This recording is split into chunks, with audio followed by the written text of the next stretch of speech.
Bueno, buenas a todos. Un gusto. Para mí es un placer volver a estar con ustedes a través de GANOA y agradecer al comité científico, a la doctora Ana Stock, al doctor Ramón Rojas, haberme convocado y darme esta posibilidad de poder charlar con ustedes. Indudablemente es un tema algo complejo en relación a lo que me encomendaron, como es la clasificación o, digamos, la mirada de las guías, la complejidad y muchas veces adaptabilidad a la práctica clínica, a la práctica que ejercemos nosotros como médicos.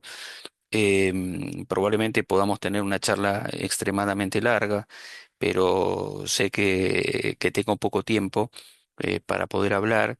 Entonces voy a tomar quizás, como verán más adelante, dos o tres conceptos que me parecen importantes a destacar en relación a esto que vamos a charlar. Por supuesto que no tengo ningún conflicto de interés en esta presentación. Em, y cuando me planteaba decir qué voy a decir, eh, lo tomé como algún concepto en relación, digamos, a las paradojas que hoy 2024 tenemos, casi 2025, y seguimos teniendo desde hace muchísimos años. Aunque parezca un concepto banal, voy a repetirlo y seguir repitiéndolo, ya que Ganoa fundamentalmente tiene una extensión no solamente al neumonólogo, probablemente tenga una más inclinación a la capacitación del médico clínico, del médico de atención primaria, del médico que está a veces en lugares más alejados, y que necesitan, digamos, algunos conceptos bien firme, y probablemente, digamos, en neumonólogos que recién están comenzando.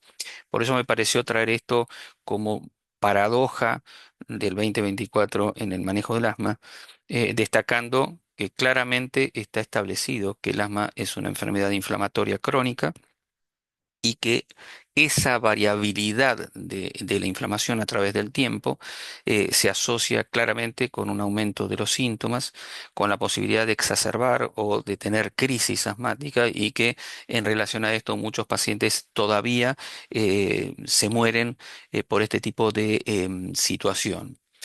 ¿Y por qué lo digo? Porque parecería ser una paradoja que lo sabemos hace muchísimos años que el asma netamente es inflamatorio, pero ya en trabajos publicados, en cientos de trabajos publicados, pero voy a considerar, digamos, lo que nosotros hacemos acá los argentinos. Bueno, ese es un trabajo en el cual participan amigos, neumonólogos argentinos, digamos, muy destacados, que si bien está inclinado hacia lo que pasa, digamos, en la emergencia, pero ya nos mostraban en el 2020 que indudablemente fundamentalmente los SABA, o sea, los broncodilatadores de efecto corto, es el 60% de la medicación utilizada, digamos, de rescate. Indudablemente sabemos que en general el 50% de las muertes por asma son prevenibles, y también tenemos que considerar esto, o sea, que a pesar de que sabemos que es inflamación, se siguen utilizando los broncodilatadores pensando probablemente en algún efecto antiinflamatorio, sabiendo que estos no son antiinflamatorios, sino que son medicamentos que lo que nos permiten es estar mejor momentáneamente y después volver a recaer rápidamente. Indudablemente son pacientes que tienen mayor riesgo de exacerbar, y lo problemático de todo esto es que a pesar de todo este conocimiento seguimos utilizando, no solamente acá en la Argentina, sino en el resto del mundo, a los broncodilatadores como medicamentos fundamentalmente en un tratamiento ficticio del asma. Lo mismo nosotros pudimos mostrar recientemente, y esto está publicado en la revista Respirar de la LAT, de la Sociedad Argentina de Latinoamericana, que es lo que es Sabina Emergencia, y los datos relevantes, digamos, que nosotros tomamos.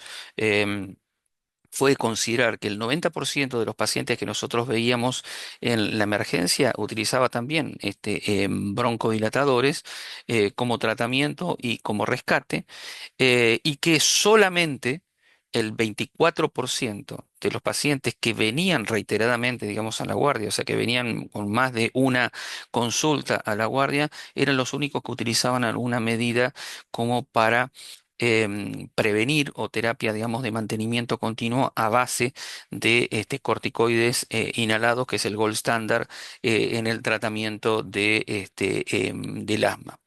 Indudablemente, como veremos y como lo vamos y como lo vemos viendo, esto no nos pasa solamente a nosotros, sino que indudablemente esto se extrapola a todos los trabajos publicados en diferentes partes del mundo. La segunda paradoja que tenemos es que los objetivos en relación de la propuesta en el tratamiento del asma hoy es fundamentalmente no tener síntomas durante el día o de la noche, no necesitar medicación de rescate o poca medicación de rescate. Fundamentalmente, tener una vida lo más normal posible, desde lo activo, desde lo productivo, tratar en lo posible de lograr con los tratamientos tener una función pulmonar normal o casi normal y no tener crisis, como decíamos anteriormente, por lo menos no severas, que pueden llevarnos a la posibilidad, digamos, de morir por asma. Esta es la segunda paradoja. ¿Por qué digo la segunda paradoja? Porque prácticamente la mayoría de los pacientes, como veremos, digamos, a continuación, no cumplen en general, digamos, con estos ítems que venimos proponiendo desde hace muchísimos años. La tercera paradoja, digamos, a considerar es que indudablemente eh, persisten muchísimas incógnitas por responder de lograr o tener diferentes estrategias para justamente lograr los objetivos, como decíamos previamente. Y eso se debe porque la realidad es que podemos plantearlo que si existe o no un perfil de paciente idóneo, por el contrario, otro no idóneo, digamos, para el tratamiento. El otro punto, como vemos, es que indudablemente si está suficientemente tratada la inflamación bronquial subyacente, nosotros somos de la inmediatez y probablemente la broncodilatación y todos estos trabajos que yo le mostraba previamente de uso solamente de broncodilatadores, tenga que ver con no tratar justamente lo que pasa por debajo de esa mucosa y de músculo liso bronquial, que es la inflamación persistente, subyacente, que siempre está latente. Y por otro lado, tampoco nosotros conocemos claramente qué va a pasar con estos pacientes en el corto o mediano o largo plazo. Sí, lo que vemos es en la vida real que a corto plazo son estos pacientes que no están bien tratados, que no tienen un buen tratamiento de base y que indudablemente son los que mm, prácticamente recurren a tener una atención en la emergencia, ya sea en los consultorios o ya sea, digamos, en un hospital o sanatorios, en las guardias, que los tenemos en forma cotidiana. Por eso, digamos, uno se pregunta si qué pasa con todo esto que estamos mostrando. Y la realidad que a mí siempre me gusta este trabajo de Cynthia, que fue publicado en el European Respiratory Journal ya hace unos años, que plantea si el manejo óptimo del asma, digamos, en el tiempo, si esto lo estamos logrando o realmente es un enigma. Indudablemente son algunas de las preguntas que se planteaban estos investigadores, fundamentalmente trabajando en la atención primaria y los diferentes escenarios de profesionales que trabajan en relación al asma y se van preguntando o se ven agobiados durante este tiempo en dar respuesta. ¿Y por qué digo esto?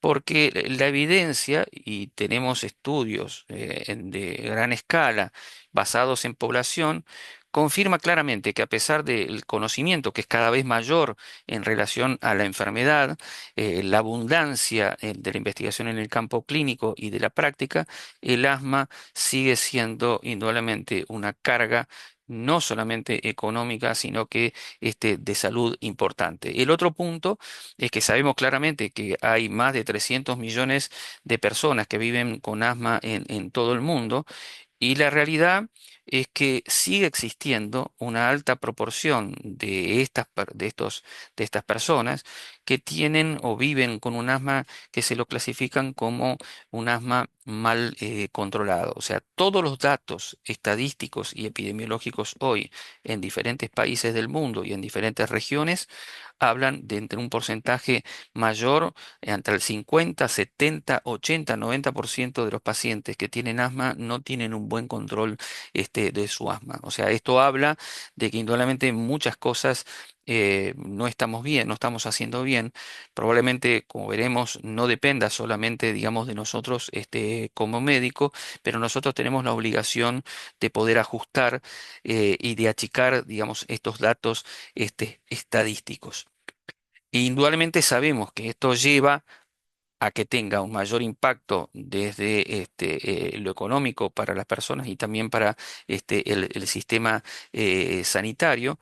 Creo que esto es importante porque Ganoa trabaja permanentemente en relación no solamente con lo médico, con lo institucional, sino también con áreas gubernamentales para entender, para que se entienda claramente lo que es el asma y el mejor abordaje que debe tener y entre esas relaciones y entre las sociedades creo que los datos probablemente van a ser muchísimo más positivos.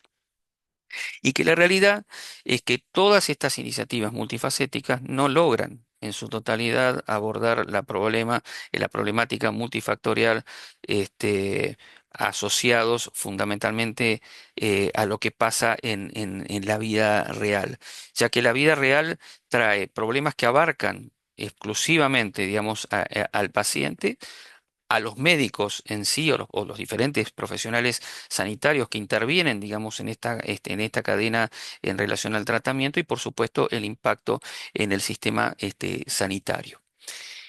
Pero también debemos conocer claramente que a veces no hace falta magnificar toda esta situación, sino que existen algunos proyectos que tienen que ver con incluir lo que es las ciertas normativas en asma, digo normativas, digo documentos, digo guías, que esas deben estar asociadas con lo que es educación. Indudablemente no solamente nos hace falta tener guías o buenas normativas, sino que tenemos que tener una educación para poder hacerlas conocer y hacerlas cumplir.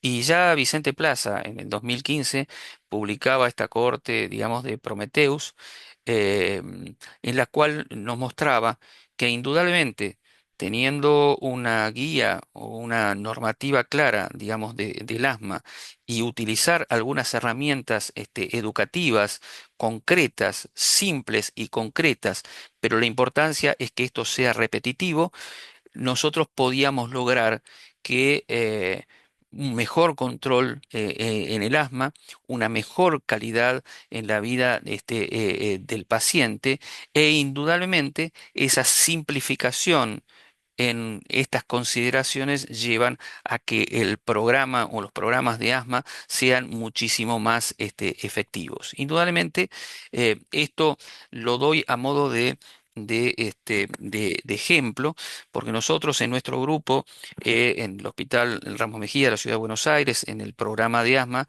utilizamos muchísimo esta metodología, nos ha servido mucho para poder llevar nuestra guía, nuestra normativa que está adaptada a la problemática, digamos, características poblacionales y lo llevamos a la práctica en cuanto a la educación reiterada de de los profesionales que intervienen, digamos, en toda esta cadena.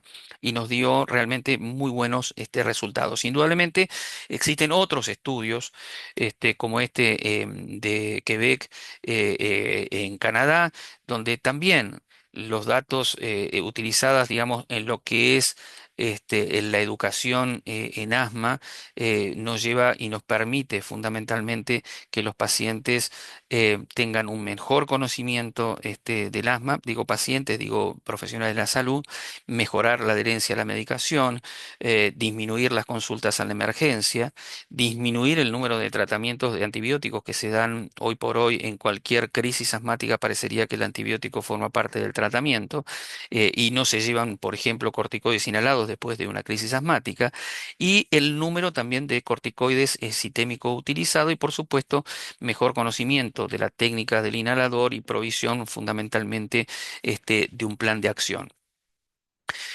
Indudablemente que el tratamiento, siempre lo hablamos, que el tratamiento no es una guía solamente, no es solamente una medicación, no es solamente un paciente, sino que indudablemente debemos considerar varias dimensiones que tienen que ver exclusivamente con lo que nos pasa a nosotros como médico, en tener un buen diagnóstico, en utilizar medicamentos adecuados a lo que nos dice la evidencia, el seguimiento, considerar, digamos, una guía, la gravedad, las comorbilidades, costos de los medicamentos, parámetros clínicos, indudablemente parámetros funcionales. Esto tiene que ver mucho con el manejo nuestro propiamente médico, y tener la otra parte que es el paciente, en donde tiene la problemática en sí, de sus emociones, de sus límites, su problemática social, de su satisfacción, del vínculo con el médico, del vínculo de entender,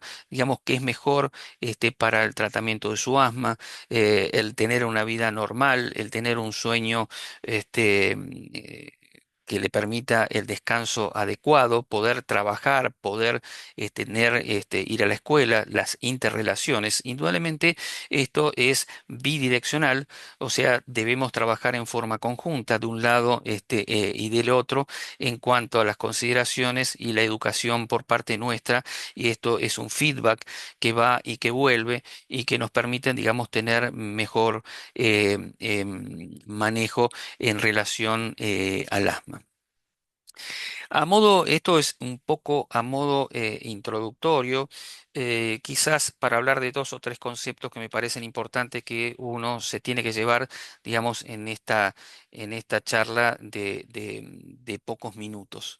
En primer lugar, em, cuando uno toma en consideración las guías, en este caso en asma, tenemos que tener fundamentalmente entender cuál es la definición de una guía para ver cómo podemos adaptar esta a nuestra realidad. Y como ven en esta foto, digamos, de la derecha, esto tiene que ver con una sucesión, digamos, de estructura de eslabones que a veces pueden ser amarillo, pueden ser verde o pueden ser rojo, pero tienen que tener, digamos, una dirección un poco concreta.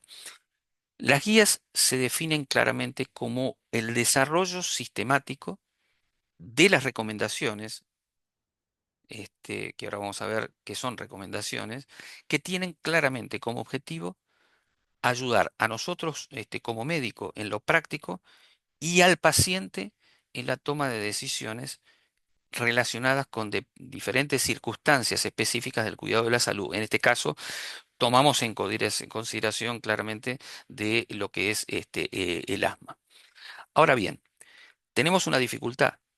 No, los médicos muchas veces no siguen las guías. Y creo que este es un dato interesante, digamos, a considerar.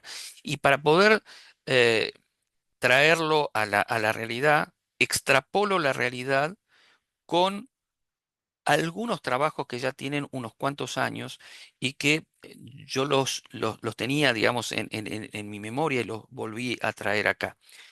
Esto es una revista de calidad asistencial y la pregunta eran médicos, como verán, de chilenos, que trabajaron mucho con el profesor Maturana, que era un profesor chileno, biólogo y filósofo, que estaba en Harvard, y se presentaban, digamos, presentaban como un interrogatorio, esto, ¿por qué los médicos no siguen las guías? Y una mirada desde la biología del conocimiento. Ellos revisaron casi 76 trabajos de barreras de uso de las guías y como conclusión nos decían que la falta, en primer lugar, los médicos no siguen las guías, en primer lugar porque muchos no la conocen, o sea, la existencia de las mismas. El otro problema es que existen falta de familiaridad. O sea, creo que es muy importante familiarizarse con las guías, hacerlas propias, acorde, digamos, a lo que a uno le parece y el medio en donde uno se desarrolla. La falta de acuerdo entre las guías, probablemente esto tenga que ver con que nosotros hoy, cuando revisamos la literatura, tenemos más de 20, 30, 40 guías publicadas y muchas veces esto hace a la confusión y hace que justamente la no creencia del éxito, porque la realidad es que cuando ve uno la data de lo que pasa, independientemente de las guías que tenemos, y vemos que más del 80% de los pacientes en general no tienen un buen control del asma, indudablemente el éxito no es justamente lo que encontramos. Y por otro lado, muchas veces las guías estas se van modificando y si las recomendaciones era suspender una práctica habitual, era más difícil lograrlo que si la incorporar, digamos, una nueva. Y la otra cosa es lo motivacional, la consolidación en relación con esto y por supuesto que fundamentalmente nosotros en Latinoamérica y en nuestro país tenemos muchas barreras que son barreras externas. Me pareció, digamos, interesante traer este trabajo que particularmente creo que se adapta a la problemática que hoy tenemos en relación a las guías. Y voy a tomar en consideración otro punto. El otro punto tiene que ver con esto, no solamente con la cantidad de guías que existen hoy por hoy en el mundo, sino con que si consideramos las guías probablemente que tengan más robustez en el mundo y que muchos de nosotros probablemente leemos cotidianamente, nos damos cuenta que realmente son demasiadas extensas y en muchos casos cada vez más extensas que las que dieron origen. Por ejemplo, Gina 2024 tiene 217 páginas. O sea, Gina es una de las guías más utilizadas en el mundo. Sin embargo, tiene 217 páginas, los cuales seguramente muchos de nosotros no la leemos en su totalidad. NICE acaba, digamos, de actualizar su guía 2024. Tiene 64 páginas, pero cuando uno cliquea cada uno de los títulos de esas páginas, se despliega otro tanto de páginas, lo cual duplica o triplica su extensión. Lo mismo pasa con Gema. Gema probablemente es una de las guías utilizadas acá en Argentina o más utilizadas, más adaptada a la problemática de Argentina. Tiene 240 páginas y la NAEP del 2020 no hay actualizaciones, por lo menos hasta lo que revisé en estos días. em, ya en el 2020 tenía 112 páginas. O sea, indudablemente las guías para poder em, revisarlas o actualizarse, realmente son muy extensas y esto hace muchas veces de que sea, digamos, a mi gusto, digamos, una crítica hacia las mismas. El otro tema no menor de las guías es que en general todas las guías se basan en estudios aleatorizados, controlados, doble ciego para hacer sus recomendaciones. Ahora bien, estas recomendaciones, como vemos en la vida real, no son aplicables. No es lo mismo el paciente de protocolo o de trials que a la realidad en la vida real. ¿Y por qué digo esto? Es porque la realidad que es menos del 10% de los pacientes de la vida real son elegibles para dichos estudios. En segundo punto, la adherencia al tratamiento suele mejorar cuando está el paciente bajo protocolo, que en la vida real. Entonces los datos son datos ficticios.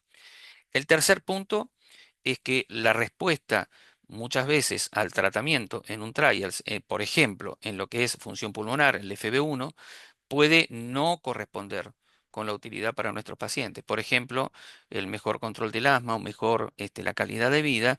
Y lo mismo ocurre con los criterios de inclusión o de exclusión que realmente pueden influir, digamos, en esos resultados. Por ejemplo, requerimiento de reversibilidad de broncodilatador agonista puede favorecer el efecto broncodilatador.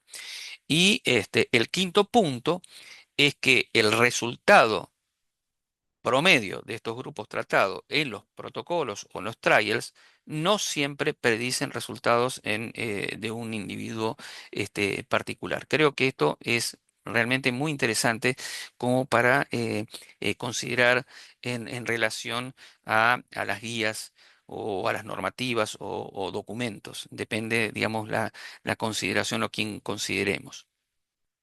Así que bueno, este es un dato interesante que me parece mostrar. Indudablemente, como a modo de ejemplo, me gustaría tomar dos de las guías, digamos, más utilizadas fundamentalmente en la Argentina, que son ejemplos, digamos, de aproximación al tratamiento. Como verán a la izquierda de la pantalla, ven las guías o mal llamadas guías GINA, ya que GINA, como vamos a ver ahora, voy a hacer alguna consideración, es un documento. Y a la derecha están las guías GEMA, las guías españolas muy adaptadas y muy concernientes, digamos, con la utilización acá en la Argentina. Nosotros, los neumonólogos, nos pasamos discutiendo fundamentalmente em, cuál utilizar, si utilizar GINA o utilizar GEMA, fundamentalmente en las contradicciones que tienen ambas guías en los tratamientos fundamentalmente en asma leve y en asma moderado, digamos, en los primeros step o escalones de tratamiento que dan. No voy a entrar, por supuesto, en el desarrollo de los tratamientos porque no es el objetivo, digamos, de esta charla, solamente que decir que Gina nos presenta dos posibilidades de tratamiento, uno que para ellos es mejor y otro que para ellos es una alternativa. Gema probablemente, digamos, es mucho más parejo en cuanto a la decisión, pero indudablemente esto genera aún datos de debates entre nosotros neumonólogos que nos pasamos horas y horas discutiendo cuál es la mejor aplicabilidad, cuál es la mejor que se adapta. Indudablemente, cuando esto uno tiene que llevarlo a la vida real, después uno tiene los resultados que les mostraba previamente. Em, ¿Por qué digo esto? Porque, bueno, Gina, por ejemplo, no es una guía, sino que es un documento que está integrado por un comité fundamentalmente que se elige por invitación. Las recomendaciones son de un consenso de expertos, a cuyo comité le parece que son los que tienen mayor conocimiento, que el informe está desarrollado por un equipo multidisciplinario, no acepta agri 2 y muchos de estos documentos, digamos, no responde a determinadas preguntas clínicas. A diferencia, digamos, de GEMA, que indudablemente tiene un consenso mucho más piramidal, donde existe una redacción de cada autor de la parte asignada de cada sección, luego se hace un mini consenso multidisciplinar de todos los coautores de esa misma sección. Posteriormente todo eso se fusiona en un solo documento y se revisa por todos los autores, se hacen sugerencias y propuestas de cambio y posteriormente se hace una revisión realizada, digamos, por expertos Cochrane, y por último se hace una revisión externa de las recomendaciones por parte de otros expertos bajo metodología Delphi, y de esa manera se clasifican en diferentes categorías de prueba, digamos, de evidencia, de la A a la D, y de ahí se saca realmente, digamos, las recomendaciones entre lo que es las recomendaciones robustas, que es lo que se recomienda y se debería utilizar, y lo que es R2 o débil recomendaciones, que podría ser considerado o podría ser valorado. O sea que indudablemente dentro de la metodología de, de las diferentes normativas o guía, también nosotros tenemos que considerar probablemente la que tenga mayor evidencia y robustez para toma de decisiones, cosa que no es común en todas. Por lo tanto, se ha demostrado claramente que todas estas recomendaciones contradictorias causan realmente confusión, frustración entre los usuarios que la consumen o la utilizan, reducen esto, indudablemente, la confianza entre los médicos y de todos los intervinientes en el sistema sanitario, y en consecuencia esto lleva a que este conflicto en diferentes directrices puede ser un factor contribuyente de incrementar no solamente a un mal manejo del asma, sino también lo que significa la mala adherencia con cumplir lo que dicen las guías o normativas. Y sería uno de los factores probablemente asociados, digamos, a este fracaso que venimos teniendo permanentemente en mejorar los datos estadísticos que hablábamos en el comienzo. Y, y vida real también nos demuestra un poco esto.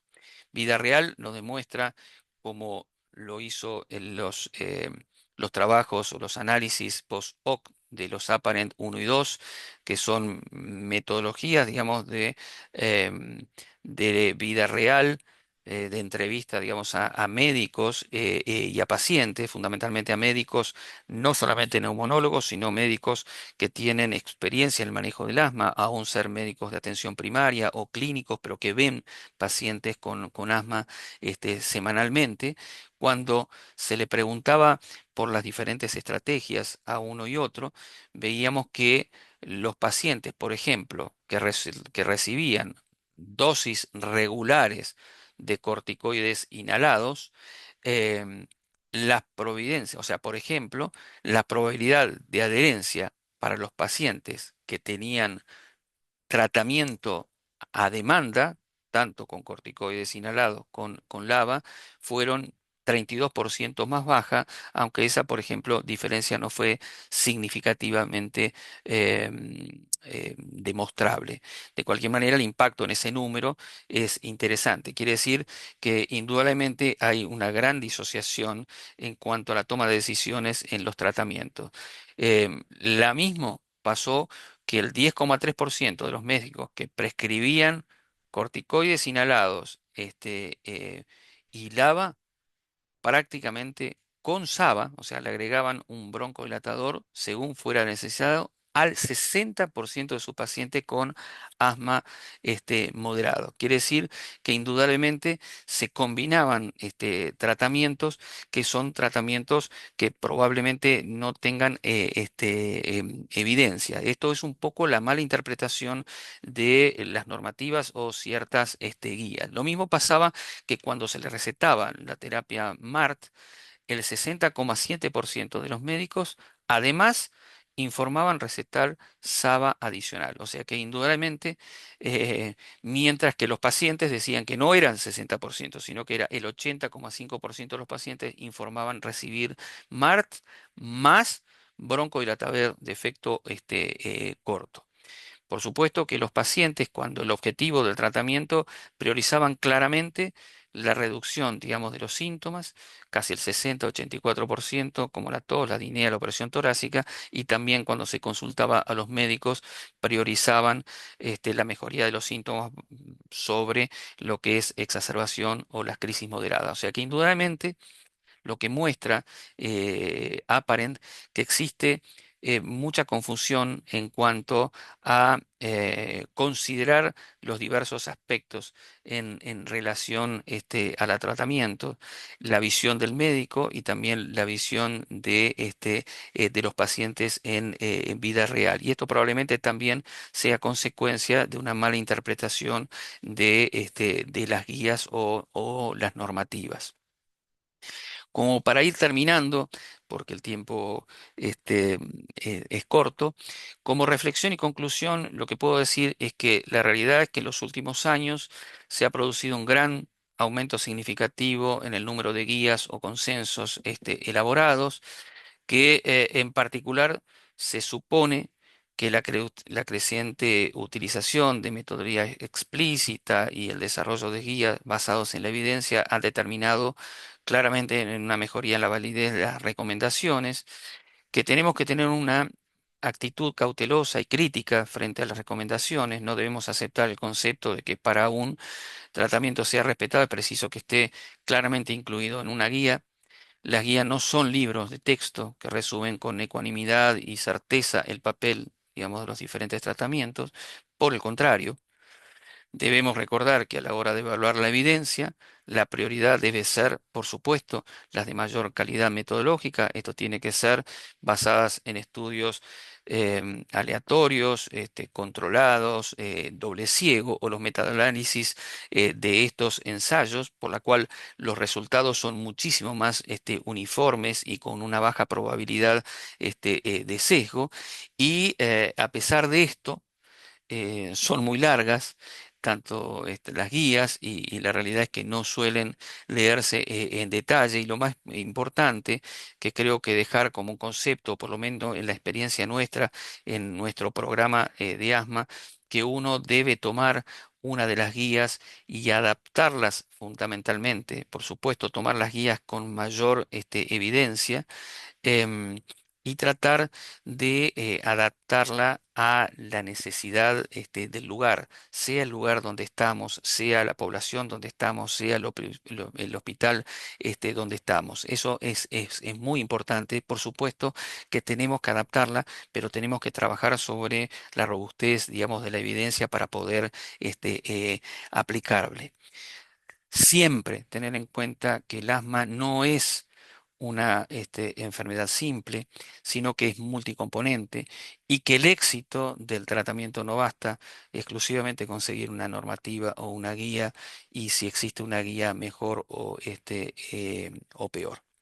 Así que bueno, espero que les resulte, o por lo menos los deje reflexionar estos pequeños datos que me parecieron importantes hablar en esta charla. Así que muchas gracias por el respeto.